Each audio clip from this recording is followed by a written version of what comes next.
Las opiniones expresadas en este programa son responsabilidad exclusiva de quienes las emiten y no reflejan la postura del canal del Congreso de la Ciudad de México ni de la producción.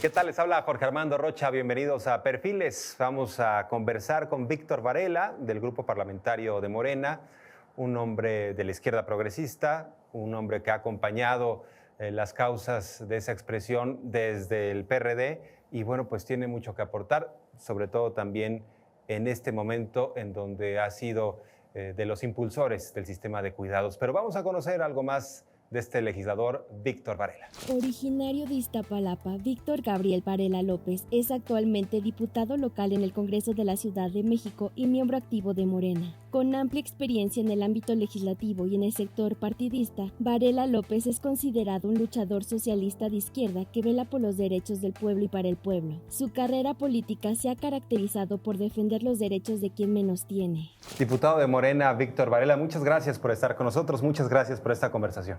Gracias por invitarnos. Déjame comenzar por el principio, porque tienes una amplísima trayectoria política, pero ¿cómo fue que te involucraste inicialmente en la política? ¿A partir de qué causas? ¿A partir de qué momento? Sí, fue en la vida comunitaria.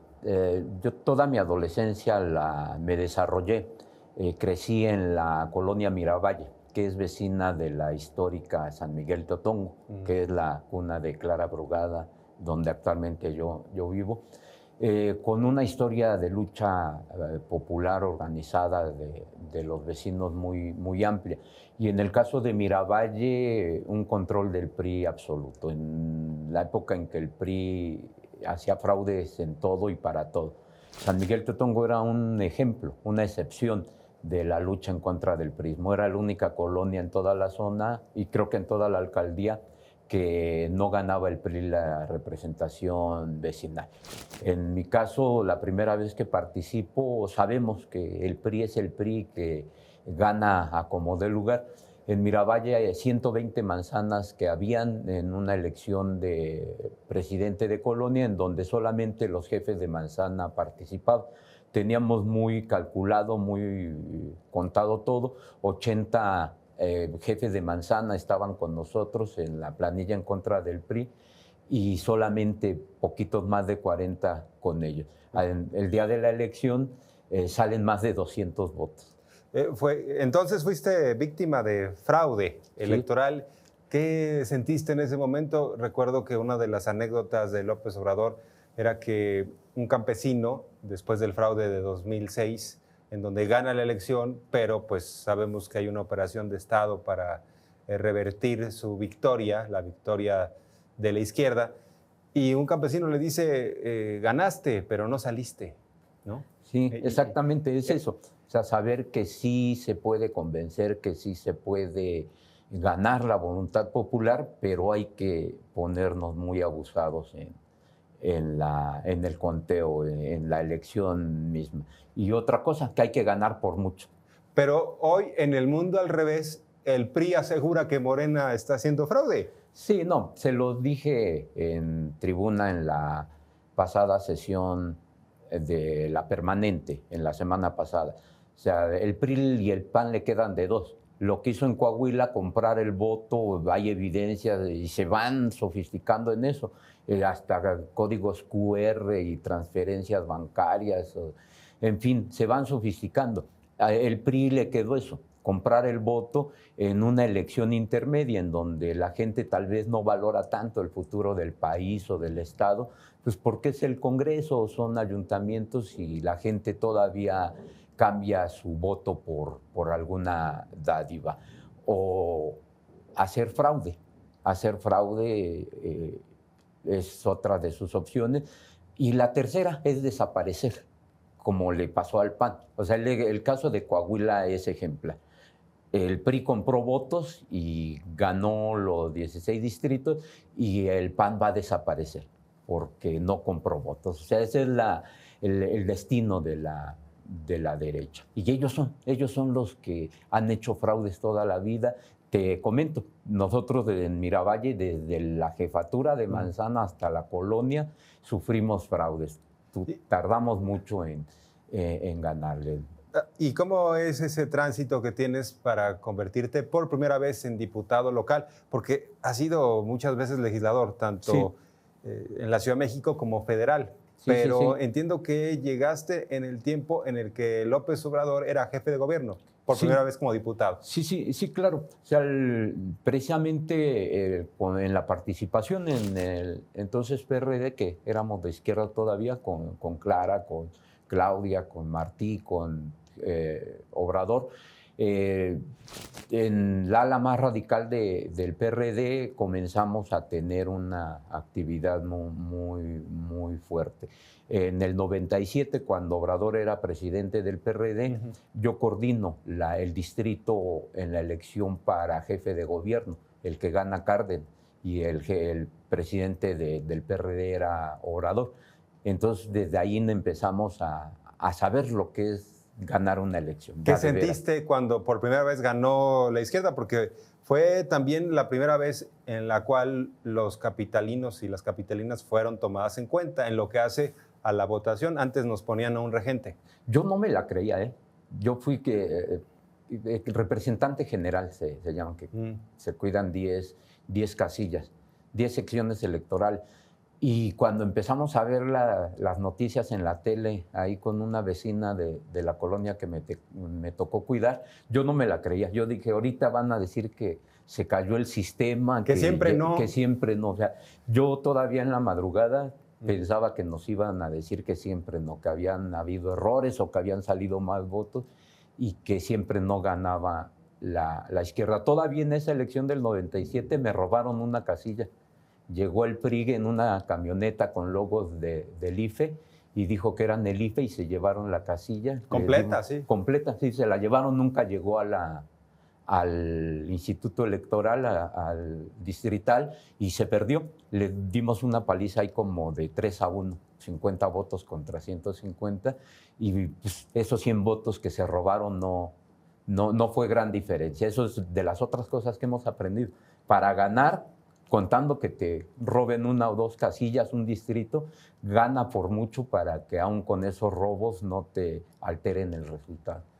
Y bueno, después de ese momento, ¿apoyas a López Obrador para ser jefe de gobierno? Sí, en el 2000 también coordinamos ese distrito. Me acuerdo de una lucha todavía dura, aunque teníamos el gobierno saliente de Cárdenas. En ese entonces me parece que era Rosario Robles ya como jefa de gobierno, el partido estaba decaído. Me acuerdo que ahí en Miravalle tuvimos una asamblea, tenemos ahí fotos donde no llegamos ni a 30 gentes. O sea, una camionetita con un voceo viejito que teníamos allí, y desde ahí, desde un micrófono con trompetas amarradas a los árboles, Obrador hizo su acto de campaña. Muy interesante porque la Ciudad de México resistió ante lo que se vivió a nivel nacional, que fue el voto útil en favor de Vicente Fox, y por ello ganó el PAN. Y en el caso de la Ciudad de México, pues no ganó por mucho López Obrador, pero ganó. Sí, así es, y Obrador lo ha dicho, ganó por Iztapalapa. O sea, el número de votos que dimos, la diferencia, la paliza que le metimos al PRI y al PAN juntos o separados en ese entonces, pero los dos no llegaban ni a 20%, sobre todo en distritos como la Sierra de Santa Catarina. Ahí le dimos una paliza, como de 9-1 al PRI. ¿Y por qué crees que el Iztapalapa se mantiene como un bastión de la izquierda? Tal vez por eso, por la historia de lucha, o sea, mucha migración de Oaxaca, de Guerrero, de Hidalgo, de Michoacán, donde están acostumbrados a la participación comunitaria. O sea, los pueblos de origen indígena, la gente que viene de allá, mis padres vienen de provincia, de origen indígena, y tienen una costumbre de participación e involucramiento en la vida pública. En la comunitaria tal vez, pero eso es una gran fortaleza. No esperan que el gobierno resuelva todo. Te mantienes en el movimiento y ¿cómo es que llegas a ser diputado local por primera vez en el sexenio de López Obrador como jefe de gobierno? Pues todo eso ayudó que apoyé esas campañas, que tuvimos muy buenos resultados. También participaba en el equipo de Clara cuando fue candidata y diputada federal y local, 97-2003. Entonces todo eso vino conformando nuestra participación en el PRD y que teníamos algo que aportar, que sabíamos ganar elecciones, que sabíamos cuidar los votos y que sabíamos difundir la imagen del partido. Ahí en 2013 me propone y nos posicionamos muy bien como diputado local. ¿Qué recuerdas de esa legislatura? Porque, entre otras cosas, hay que destacar que López Obrador, como jefe de gobierno, puso las pensiones para adultos mayores. Algo que en su momento la derecha dijo no va a funcionar, es un acto de populismo, es regalar el dinero, es malgastar los recursos públicos. ¿Cómo fue en ese momento el debate y qué se acordó? Exactamente eso, exactamente eso. O sea, el PRI decía que sí aceptaba si bajábamos. En ese entonces establecimos la edad de 70 años hacia arriba, 70 y más, por el recurso que no alcanzaba. Entonces el PRI, haciéndose el izquierdoso, decía que sí votaba con nosotros si lo bajábamos a 60 años, que porque era la edad donde se establecía los adultos mayores. Y muy fácil yo les contesté, o sea, cuando ustedes hagan uno en todos los estados que todavía gobiernan, cuando ustedes hagan uno a la edad que ustedes quieran, a 80 años, 70, 65, 60, cuando hagan uno así, platicamos bajar la edad de adultos mayores. Y el PRI y el PAN decía eso, que nos íbamos a endeudar, que iba a colapsar las finanzas de la ciudad, que en 10 años ya no iba a existir la Ciudad de México, que iba a entrar en bancarrota, en fin, cosas que seguimos oyendo ahorita, cuando seguimos abriendo derechos sociales en la capital, como esos déjà vus, cosas que ya viviste y que las vuelves a vivir, y esto ya lo viví. O sea, ahorita, 20 años después, 23 años después, dicen exactamente lo mismo. Cuando abrimos un nuevo derecho social, van a endrogar a la ciudad, van a colapsar las arcas de la ciudad, van a irse a la ruina, no va a ser sostenible. No han entendido. Yo creo que la derecha no ha entendido que no ha entendido. ¿Ya estás curado de espantos? Sí, en absoluto. O sea, porque tal vez de inicio, pues a ver, vámonos con cuidado. Tal vez sí. Por eso Obrador lo hizo a los 70, pero vimos que no, que se continuó muy sano. Y algo importante, que la gente sí valora cuando sus impuestos se invierten bien. Sí. Si ven que andamos malgastando el dinero, dándonos lujo, teniendo carros de superlujo o casas de superlujo, que dejamos Iztapalapa para irnos a vivir a Madrid o a Lomas de Chapultepec, pues estos vienen nomás por el dinero. Pero en el caso de Clara y un servidor, surgimos políticamente en la Sierra de Santa Catarina y ahí seguimos viviendo y conviviendo y pasando la suerte y el futuro de nuestros representados. ¿Cuántas veces has sido diputado? El local 3 y federal 3. Y me consta que llegas caminando aquí al Congreso de la Ciudad de México. En bici casi siempre. En bici. ¿No te has enriquecido al amparo del poder como varios políticos? Así es, no, incluso te digo, Clara y yo tenemos muy, muy claro algo. O sea, el simplemente cambiarse del distrito, de la alcaldía que representas, es traicionar al pueblo. ¿Cómo vas a saber que el agua llega sucia, que hay inseguridad, que hay bache, que hay falta de mantenimiento en nuestras vialidades si vives en otra zona? O sea, eso se nos hace impensable a quienes somos de verdad representante popular. Cuando yo toco una puerta y me dicen, ojalá usted se bañara con el agua que nos llega aquí, lavara su ropa con el agua que nos llega aquí, el agua de tamarindo, le llama a la gente, claro que me baño y lavo mi ropa con esa agua, porque vivo aquí. Ojalá a usted le tocaran estos baches, estos encharcamientos, claro que me tocan. A veces en carro, a veces en bici, a veces en transporte público, pero lo vivimos.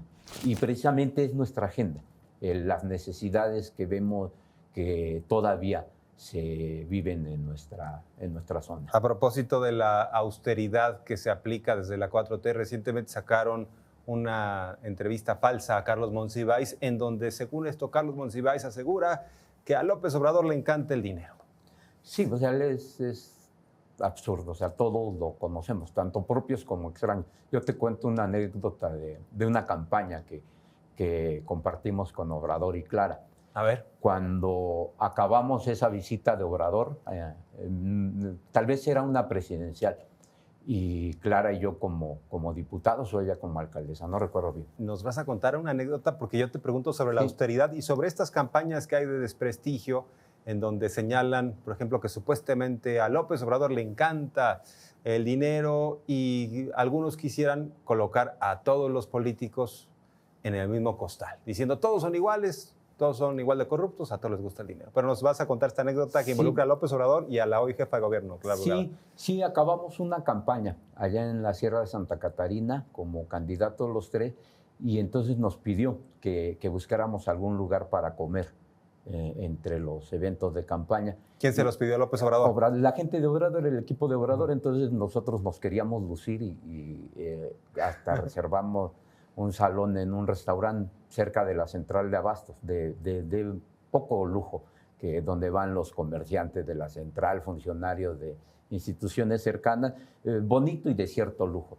Y entonces cuando le dijeron a Obrador que lo invitábamos allí, dijo no, o sea, no, eso no es, de ahí va pura gente fifí, dice no, busquen otro lugar más sencillo, y entonces los llevamos a un restaurancito muy pequeño en la populosa Santa Cruz Mellehualco, en la unidad Santa Cruz Mellehualco de cocina tradicional. El sazón de mi tierra se llama, muy modesto, muy sabroso. ¿Y qué tal comieron? Ahí comimos mucho y muy sabroso, pero eso dibuja Obrador.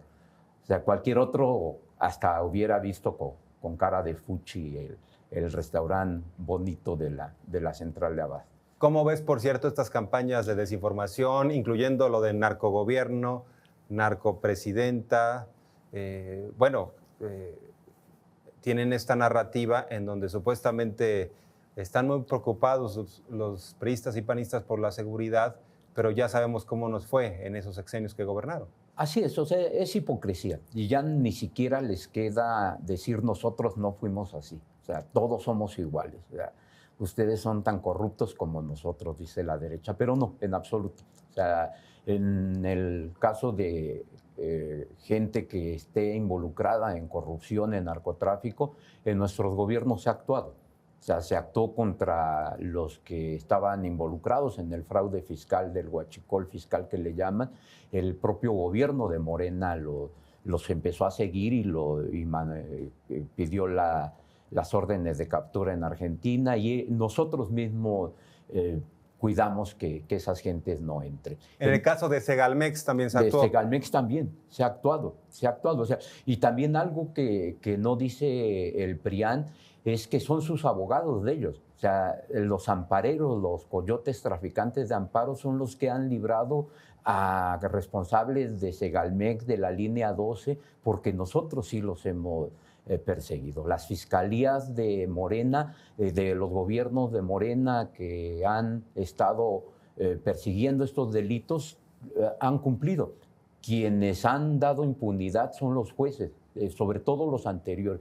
Los jueces del régimen anterior les daban amparo, y hay un abogado que ha participado en todos estos tráficos de impunidades. Al estilo de Diego Fernández de Ceballos. Al estilo de Diego Fernández de Ceballos. Y cuando nos dicen que por qué no han caído, es porque estos traficantes de amparos muy ligados a la derecha les brindan impunidad a quienes debieran estar en la cárcel. Segalmex, la línea 12, se ha perseguido. Ahora, a pesar de estas campañas bravas de desinformación, hay una encuesta reciente de las Heras de Motecnia que destaca que la presidenta tiene una aprobación por ahí del 72%, pero también Morena, que la mayoría de la gente siente afinidad hacia ese partido y que votaría en favor de esa expresión política. ¿Cómo la ves? Sí, yo creo que el trabajo social, que por primera vez vean gobiernos en todos los niveles en donde el dinero se va para la gente, que no se queda en los políticos, que no se roba, que no se malinvierte, que no es para andar, como dirían en el barrio, padroteando, o sea, con lujos ofensivos, con seguros médicos, todo esto que antes se gastaba, la gente eso lo valora.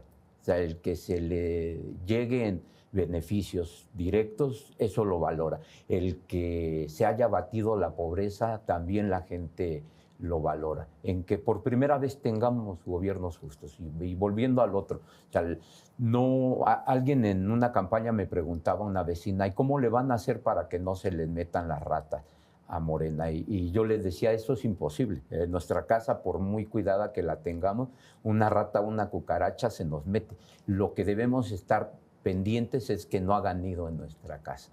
Eso es lo que no hagan nido. Que no hagan nido. Qué frase tan interesante, diputado. Ahora, ¿qué es lo que está sucediendo en el Congreso actual de la Ciudad de México? ¿Cómo le dan el acompañamiento a la jefa de gobierno, Clara Brugada, que entiendo tienes muy buena comunicación con ella?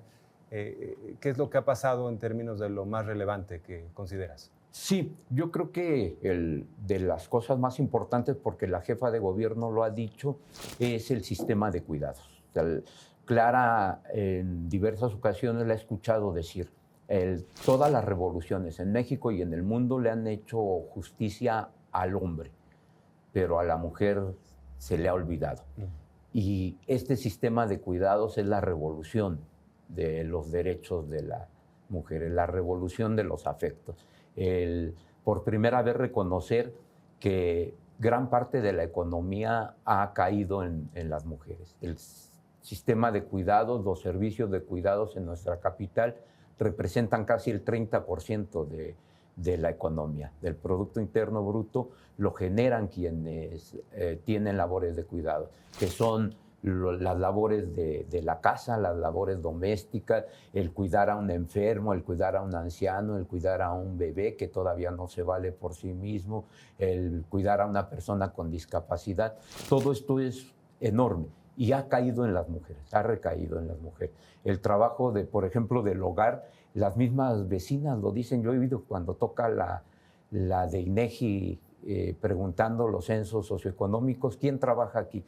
No, pues mi esposo, tal vez mi hija. ¿Usted trabaja? No, yo no trabajo, nomás soy ama de casa, como si se pasara todo el día descansando. Y no, o sea, trabajan 2 o 3 jornadas las mujeres y hay que reconocer eso. En primera, reconocer que representa una labor económica, no pagada, pero es una labor económica. Hay que empezar a retribuir eso, reconocer, redistribuir, que no todas las labores de cuidado recaigan en las mujeres.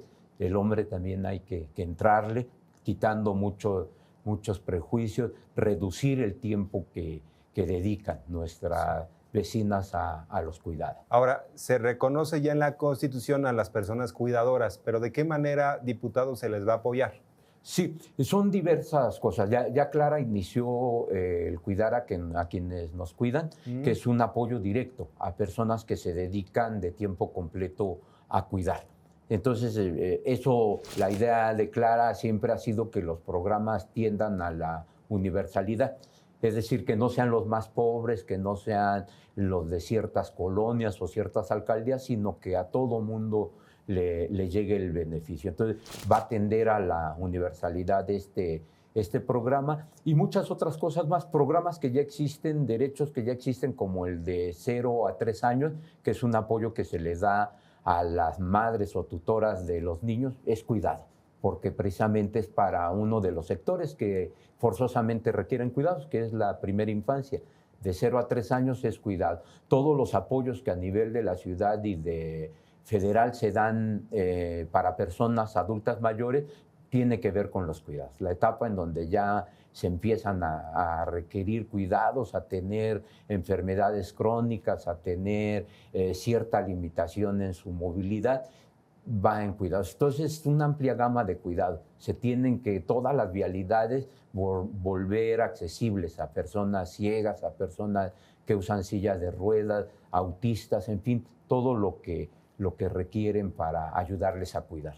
Ahora, ¿qué otros retos ves para esta legislatura? Sobre todo en un contexto ya preelectoral en donde los partidos políticos están calentando motores para lo que viene en 2027. ¿Qué dirías que está pendiente en esta agenda legislativa y deberían de estar trabajando para sacar los temas? Yo creo que se está trabajando, pero son problemas tan agudos, tan fuertes que no tienen una solución inmediata, digamos. Exactamente. O sea, y me refiero, por ejemplo, al metro.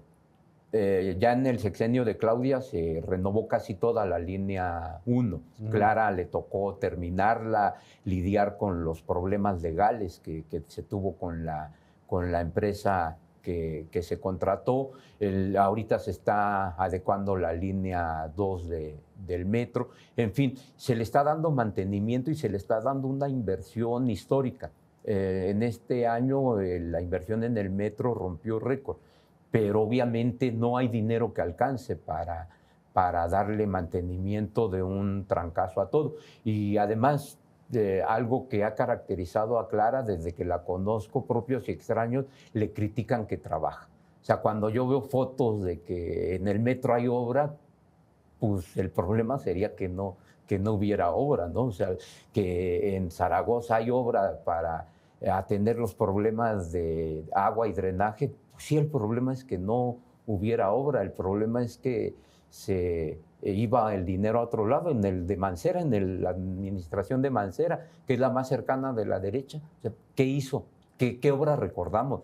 Que quería privatizar los paraderos, privatizó algunos, y quería privatizar el Metro Constitución por 80 años. Imagínate eso, o sea, darlo en concesión por 80 años sin ningún beneficio para la gente, metiendo un hotel de lujo y un museo privado. Imagínate qué colapso hubiera hecho con el agua, con el drenaje en la ciudad. Por cierto, el entorno de Mancera, del ex jefe de gobierno, pues está en problemas legales, varios de ellos con orden de aprehensión, unos ya tras las rejas, ¿no? Sí, así es, o sea, y eso porque entró una nueva administración. Si no se hubieran seguido cubriendo entre ellos, esa es una gran diferencia, que en el caso de Clara le critican que trabaja cuando hacen todo un escándalo por el color, o sea, que ignorantemente dicen que por ley debe de ser de un color. No, o sea, son convencionalismos que no necesariamente son ley. Entonces, donde se tiene que cumplir la ley en colores, se tiene que cumplir. Pero ¿por qué tenerle miedo al color? O sea, ¿por qué tenerle miedo a alegrar la ciudad? Ahora, a la bancada de Morena, en ocasiones la oposición señala que ustedes fungen como una oficialía de partes, que todo lo que proviene, en este caso de la jefa de gobierno, lo aprueban sin moverle ni una coma, sin leerlo. ¿Qué responderías a esa crítica, diputado? Pues que son clichés, son sus frases hechas que no coinciden con la realidad. La ley de sistema de cuidados e incluso la reforma constitucional que también propuso Clara para elevar a derecho humano el derecho al cuidado, fueron consensadas. Es más, dependimos de que el PAN, cuando se le antojó a la presidenta del PAN de puntos constitucionales aprobar la reforma de Clara, acordar la redacción y todo eso, lo hicimos consensadamente, porque no es una oficialía. El de la ley, ya la ley secundaria del derecho a cuidado, estuvimos sentados con todas las fracciones, tanto las de la 4T como las de la oposición, y todas opinaron, todas dijeron, y hasta que no hubo un acuerdo absoluto, no se sacó la iniciativa. Nos llevó más de un año de consultas entre partidos, entre asociaciones civiles, entre expertos, entre organismos internacionales, órganos autónomos. Todo mundo participó y todo mundo revisó que sus prioridades quedaran. Obviamente que no quitamos cosas que son fundamentales, pero sí se llegó a acuerdo. Ese es el ejemplo claro de que no somos oficialía. Ellos metieron mano, ellos escucharon y nosotros retomamos mucho de lo que propusieron. Pero sí tienen un proyecto en común, ustedes con la jefa de gobierno. Forman parte del mismo movimiento. Absolutamente, absolutamente. O sea, creemos que Clara es el poder del pueblo. O sea, el que viva en San Miguel Teotongo, el que haya empezado en la histórica Unión de Colonos de San Miguel Teotongo, un bastión donde te comentaba al inicio, desde la colonia, ahí hicieron una resistencia al PRI que ganaba todo. No hay entonces simulación en Clara Brugada. No le van a sacar que tiene una mansión en las Lomas o resulta que casas en el extranjero, como han dicho también en su momento de López Obrador, que realmente intentan decir que no es pueblo. ¿Tú crees? Tú sostienes que es pueblo, claro. Absolutamente. O sea, tú vela en su vida cotidiana. Incluso ella come en el palacio, palacio del gobierno, del ayuntamiento. O sea, ella tiene ahí una compañera que hace la comida para su equipo y ella, para no salir, para no perder tiempo, para no andar de fantoche en restaurantes de lujo. O sea, esa es su vida de Clara e incansable. O sea, se cambió ahorita al centro porque ahorita que yo vine acá me hice más de hora y media. Ahorita ya... Sí está rudo ahorita, está ¿no? Rudo, sí. Pero en la mañana... Y luego con las movilizaciones, bueno, los plantones de la gente y todo esto. Incluso las obras sí retrasan. O sea, llegué a hacer hasta 3 horas en vehículo de San Miguel Teotongo acá. Entonces a Clara se le iría el día si se fuera a dormir a San Miguel Teotongo. Por eso se cambió para acá, pero sigue viviendo en San Miguel Teotongo. Los días de descanso, ahí está. Y sí me consta. O sea, el dinero no se puede ocultar. O sea, lo tienes que tener en el banco, en carros, en casas, en acciones, y eso es algo que no se puede ocultar. Y en el caso de Clara, si tuviera cosas, ya se las hubieran sacado hace muchísimo tiempo. Pues, diputado, muchas gracias por esta conversación. Aprendimos mucho. Que sea la primera de varias, ¿te parece? Va a ser la primera de varias. Muchas gracias. Les agradezco muchísimo. Diputado, gracias. Y nosotros llegamos al final. Soy Jorge Armando Rocha. Gracias a ustedes por la confianza. Los espero en la próxima emisión de Perfiles aquí en Congreso TV.